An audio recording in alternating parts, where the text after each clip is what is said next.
Selamat sore. Ketemu lagi bersama saya Rasis Ferindra dari Vespa Cilik. Vespa enak harus dibagi-bagi. Oke, jadi agenda kita hari ini kita bakal riding ke salah satu bengkel. Bisa dikatakan ini adalah bengkel kesayangan kita nomor 1, yaitu bengkel Mbah Di. Jadi hari ini kita bakal ada liputan ke Mbah Di. Kita mereview secara detail tentang sejarah Mbah Di berdiri. Jadi hari ini kita turun dengan 2 personil dari Ungaran, saya bersama Viko. Nanti di bawah kita ketemu sama si Aji karena dia lagi di kantor. Jadi kita turun 2 orang dulu. Persiapan udah semua, kamera aman semua. Oke, jadi habis ini kita bakal riding. Semoga aman dan berjalan dengan lancar. Oke, tonton terus YouTube channel Vespa Cilik karena habis ini kita bakal mengobrak-ngabrik bengkel Mbah Di. Oke, bismillah, kita mulai perjalanan. Semoga lancar, nggak hujan. Bismillah.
Jadi setelah perjalanan 1 jam dari Ungaran ke Mbah Di, akhirnya kita sampai juga di bengkel Mbah Di. Dan sekarang kita lagi menata tempat untuk proses syuting kita vlog bengkel Mbah Di ini. Nah, kita lagi nyiapin, habis ini kita bakal menginterview Mbah Di secara detail. Tapi kita lagi mandangin si Vega saya. Jadi kebetulan Vega saya juga udah jadi. Ih, sekut.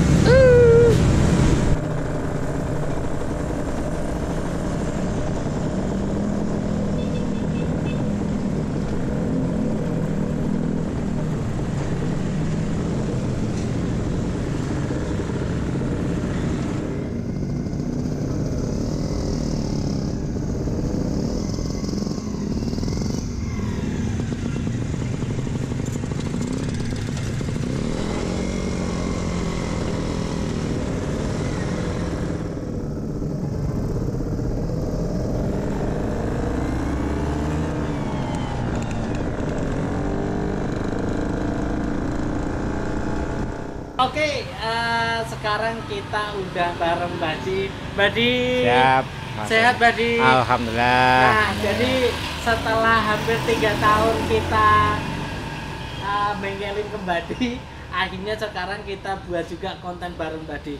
Ini salah satu kebanggaan buat saya ini Mbah Di, karena selama ini kita baru ngomong bengkel ke Mbah Di, bengkel Mbah Di. Nah, sekarang teman-teman udah bisa nih melihat detail sosok Mbah Di. Nah, ini adalah salah satu kuncennya Vespa Cilik, karena kalau nggak di tangan Mbah Di, Vespa Cilik mungkin nggak bisa menyediakan Vespa-Vespa enak. Jadi saya mengapresiasi Mbah Di, saya sendiri terima kasih banyak atas jasa-jasanya Mbah Di buat terhadap saya. Ya, sama-sama, saya sudah diberi kepercayaan untuk memperbaiki ya Vespa-Vespanya Cilik semua lah. Iya. Mantap. Jadi ya mungkin ada kurang dan lebihnya itu manusiawi ya. Betul. Saya berusaha udah berusaha terbaik semaksimal ya, mungkin. Tapi ya, kalau dilihat dari hasilnya selama ini nggak usah diragukan lagi lah. Buktinya ini juga di belakang Vespa Lambretta Vega kita juga udah jadi nih. Dan tadi udah saya coba, enak banget, luar biasa. Oke, sekarang kita coba mengulik sisi dalamnya Mbak Di ini. Ini Mbak Di kalau boleh tahu, Mbak Di itu sejak tahun berapa sih Mbak Di menggeluti bengkel Vespa?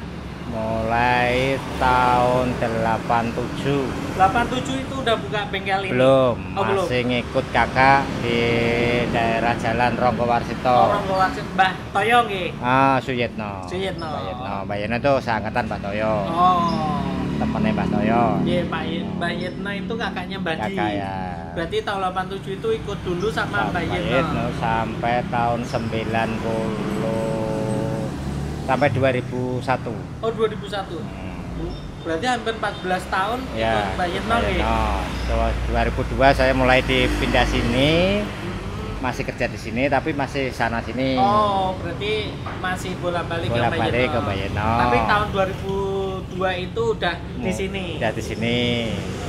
Terus 2000 ya mulai fokus di rumah full mulai 2003. Oh, mulai 2003 ya udah pure di sini. 100% di sini. Di rumah. Pokoknya ada enggak ada tetap di sini.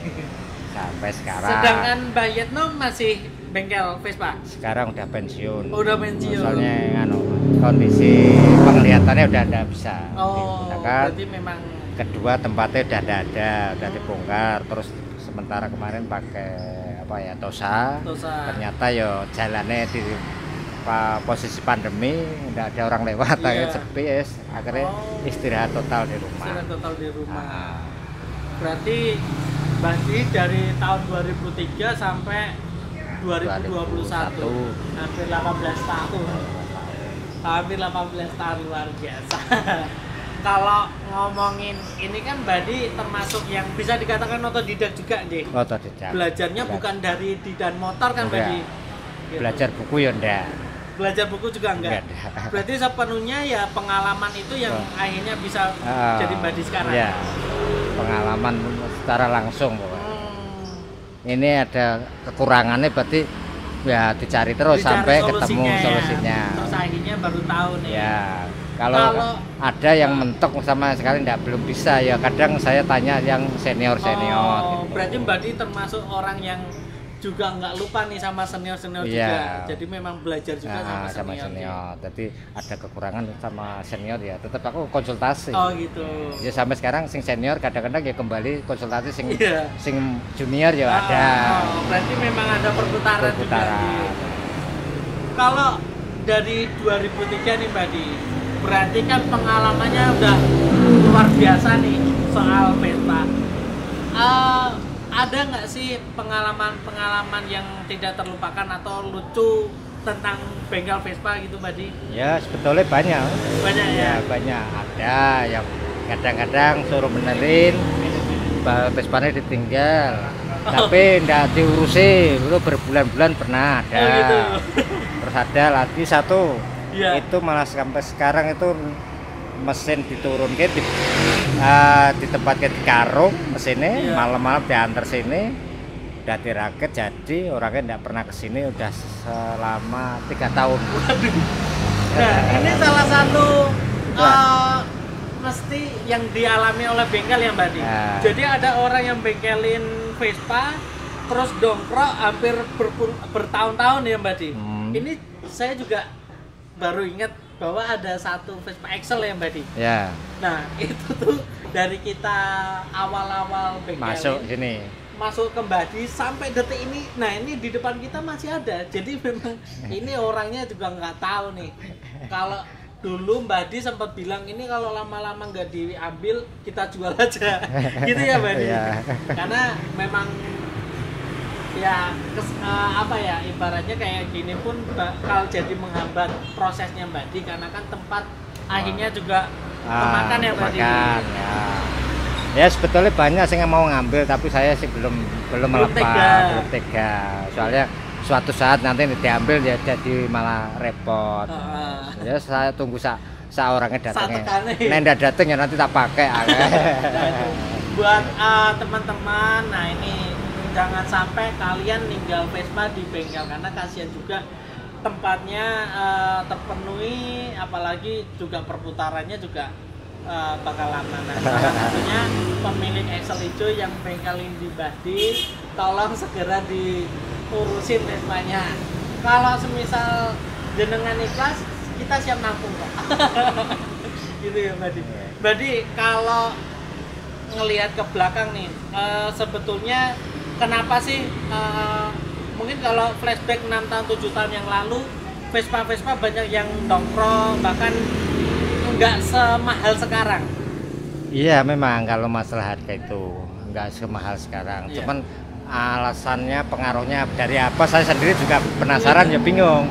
Ya. Tapi kalau dari dulu bengkel rame juga nggak Badi? Alhamdulillah. Alhamdulillah dari dulu ya? Ada lah. Tapi memang nggak seramai sekarang nih ya, dengan populasi sekarang. Sekarang ditambah spare part yang macam-macam tuh lebih banyak. Nggak kayak dulu. Dulu tuh orang mau perbaiki ngobani PTS mikir spare partnya. Spare partnya susah. Carinya di mana? Nah sekarang katanya sekarang itu kan banyak yang pakai, ternyata barangnya banyak yang akhirnya bisa banyak akhirnya banyak yang memakai. Kalau dulu itu dihindari orang-orang SPS itu karena memikirkan spare partnya. Alasannya itu, soalnya emang di toko-toko itu ya spare partnya tidak tentu ada. Iya betul. Memang kalau melihat memang barusan ini aja mulai spare part melimpah banget ya Mbak Di. Kalau dulu memang buat nyari satu spare part aja kayak nungguin mutilasi Vespa sebelumnya gitu. Kalau sekarang kan tinggal kondisi keuangannya mau ponda ya ada. Baru ya Mbak Di. Gitu. Nah kalau Mbak Di nih termasuk salah satu bengkel yang mengharuskan ganti spare part, atau kalau masih bisa direko aja? Kalau saya yang sekiranya masih bisa direkayasa, diperbaiki ya saya perbaiki, tapi ya saya kembali ke orang yang punya. Nah, memang orang yang punya itu kan macam-macam karakternya. Secara ekonomi. Ya, nah secara ekonomi ya tak perbaiki dulu. Nah, ya Pak, biasanya kan tergantung pemakaian lagi. Nah, pemakaiannya wajar normal ya masih bisa agak lama. Tapi kalau orangnya kadang ya uangnya banyak ya dikit-dikit suruh ganti banyak, orang macam-macam banyak itu ya, karakter orang kan beda-beda, ada yang rusak dikit suruh ganti, padahal saya sendiri ya menyarankan ini masih bisa diperbaiki. Tapi jadi kalau memang nggak parah banget ya diperbaiki. Cuman kalau untuk perkabelan biasanya saya wajib ganti. Saya sarankan wong harganya ya ringan, tidak diganti itu rasanya tetap beda, bisa dipakai tapi pemakaiannya kurang nyaman. Betul. Nah, itu. Nah, kalau semisal banyak nggak sih yang dijumpain kok ternyata orangnya nggak puas dengan hasilnya gitu Mbak Di, pernah? Ya ada orang banyak, itu kan macam-macam ya, ada lah yang nggak kurang puas ya malah tetap ada itulah. Betul. Nggak ada. Ya, memang beragam. Ya. karena kadang hubungan itu ya kadang ke bawah menurut saya ya, kadang orang udah tidak cocok ya, itu mungkin motornya sendiri ya diperbaiki tapi menurut kita udah bagus, tapi orangnya katanya masih kurang, itu ya banyak. Ya. Tapi kadang ada orangnya pakai sepenting enak, itu diperbaiki enak ya, udah enak ya, orangnya cocok ya, enak ya, itu banyak. Padahal tipis-tipis ya ibaratnya ya Mbak Di. Itu aneka ragam itu. Pernah nggak sih Mbak Di sampai angkat tangan gitu benerin Vespa? Angkat tangannya itu karena kondisi fisik. Itu pernah saya alami sering lah waktu itu. Karena saya itu pernah mengalami penglihatan saya yang kurang sehat. Yang sebelah kiri nih Mbak Di. Nah waktu itu saya itu sempat vakum nggak bongkar Vespa itu 3 tahun, 2010 mulai sampai 2013 saya vakum. Itu bener nggak kerja, buka bengkel tapi yang ringan-ringan.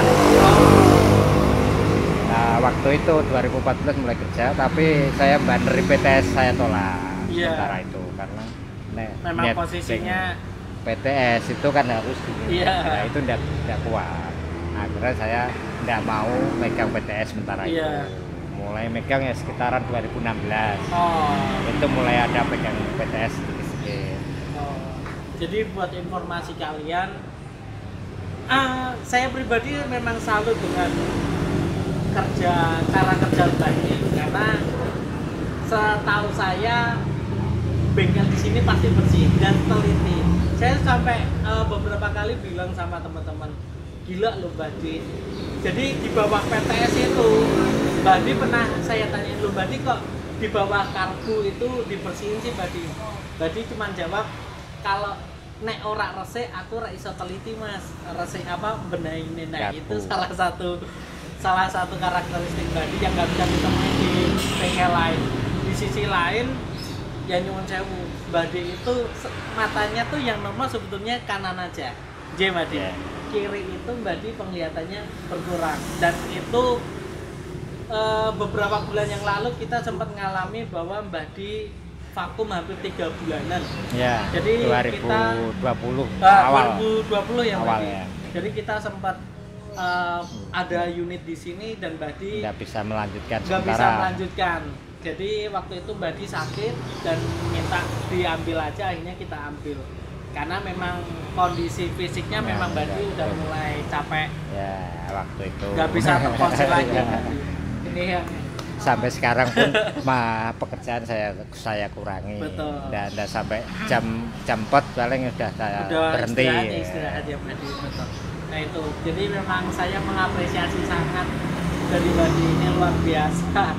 Makanya udah lama Mbadi saya juga pengen ngobrol detail dalam ini ke Mbadi, karena memang ibaratnya Vespa cilik ini berjalan ya beriringan dengan Mbadi. Kalau nggak ada Mbadi pun Vespa cilik juga nggak bisa bertahan sampai detik ini gitu. Ya kebetulan waktu itu ya bersamaan saya mulai secara megang itu mulai berani. Sebelumnya kan memang vakum selama 3 tahun. Selama 3 tahun ya vakum luar dalam itu, keuangannya mau ikut vakum. Ya alhamdulillah sampai sekarang saya punya tanggungan sama toko itu waktu itu sampai harusnya 1 bulan 2 bulan paling lama, itu hampir 1 tahun baru bisa bayar. Tapi alhamdulillah masih bisa dipercaya. Betul. Bisa berlanjut sampai sekarang. Soalnya memang modelnya model muter gali lubang tutup lubang. Untungnya masih bisa stay ya Mbadi sampai detik ini. Nah kalau ngomongin ini Mbadi, ini kita bukan ngomongin yang jelek, cuman kalau anak sendiri bengkel Vespa juga nggak sih Mbadi? Kebetulan ini ya orang tua maunya begitu, tapi ini sekolahnya pun ya di STM ambil jurusan mesin. Tapi untuk saya coba pancing untuk membantu bapak, itu nggak ada respon. Padahal kemarin itu 2 bulan itu magang di bengkel mobil. Kalau mau pulang ya bajunya ya kayak bapak kotor ya. Tapi kalau di rumah sama sekali kurang tahu aku. Ya harapannya orang tua sih mungkin itu, tapi kayak kakak saya sendiri itu anaknya juga nggak ada yang nerusin. Alasannya masa bapak udah kerja keras kok, masuk anaknya bisa kan juga kerja sing nggak keras ya lebih bagus kan. Itu harapannya saya sendiri sih ya, walaupun tidak mau isam bengkelnya tapi paling tidak bisa mengelolanya. Harapannya begitu Mas, tapi ya nggak tahu nanti kedepannya. Ya memang tetap harapannya sebagai orang tua mesti tetap pengen anaknya memang lebih jauh lebih baik dari orang tua. Walaupun aslinya dari Vespa pun Mbadi bisa hidup seperti ini gitu.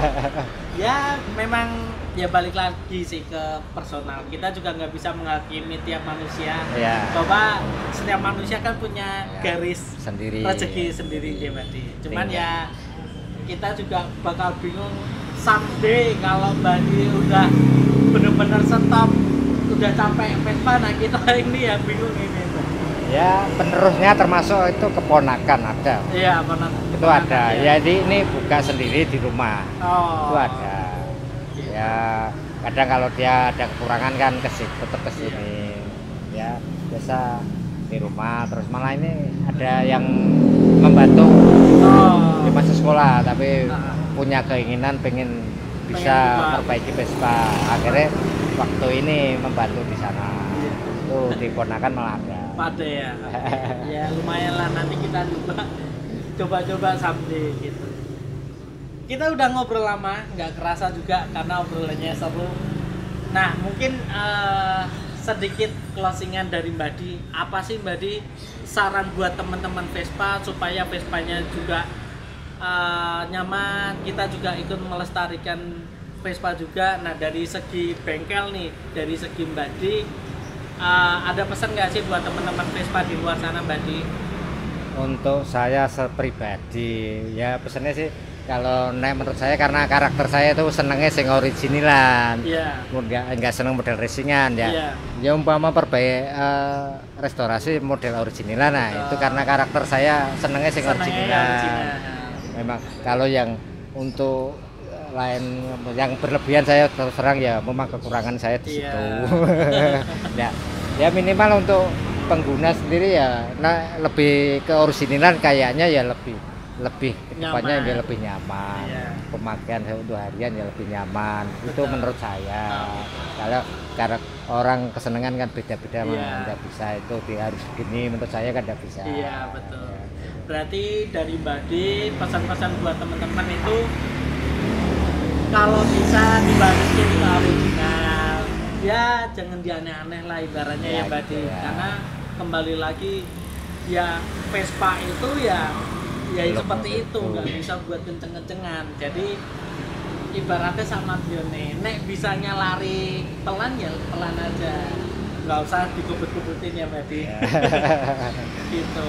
Jadi mungkin itu aja Mbak Di obrolan kita. Terima kasih banyak buat waktunya Mbak Di. Sama-sama. Maaf ini udah direpotin waktunya, udah diganggu. Sehat-sehat terus Mbak Di. Semoga kita selalu diberikan kesehatan dan kerjasamanya lebih panjang lagi. Dan kita berharapnya Mbak Di berumur panjang sehingga kita masih bisa bengkel-bengkel di sini. Gitu Mbak Di. Saya terima kasih banyak, pamit undur diri. Sama-sama. Salam buat keluarga, salam buat adik juga. Gitu. Ya dari saya Mbak, ada kekurangan, ada kesalahan saya, ya aku minta maaf Mas. Karena kesini saya tidak bisa menyambut, memberikan yang terbaik untuk Mas. Aku minta maaf, ada salah dan kekurangannya. Siap, sami-sami. Oke, mungkin itu aja. Sekian vlog kita kali ini tentang membahas secara detail tentang Mbak Di. Jangan lupa like dan subscribe YouTube channel Vespa Cilik. Saya Rasis Farindra dari Vespa Cilik undur diri. Salam terakhir, salam kembangan, salam Vespa Cilik. Ciao. Mencari bengkelnya Mbak Di, sebetulnya patokannya ini. Jadi ini adalah flyovernya Bangetayu. Dari Pedurungan masuk aja arah Bangetayu, nah sampai ketemu flyover ini. Nah di sisi sana itu Alas Tuwo. Jadi patokannya bengkelnya Mbak Di itu satu daerah dengan stasiun Alas Tuwo. Nah dari flyover itu kalian putar balik ke Puskesmas Bangetayu. Nah nanti dari Puskesmas Bangetayu mentok di pertigaan terus belok kiri. Nah kalian lihat aja sebelah kanan itu ada Vespa. Nah itu lokasinya Mbak Di. Jadi ditunggu. Oke, jadi seperti itu denah lokasinya Mbak Di. Pokoknya kesini bengkelin aja. Saya jamin ini rekomendasi bengkel nomor 1 di Vespa Cilik.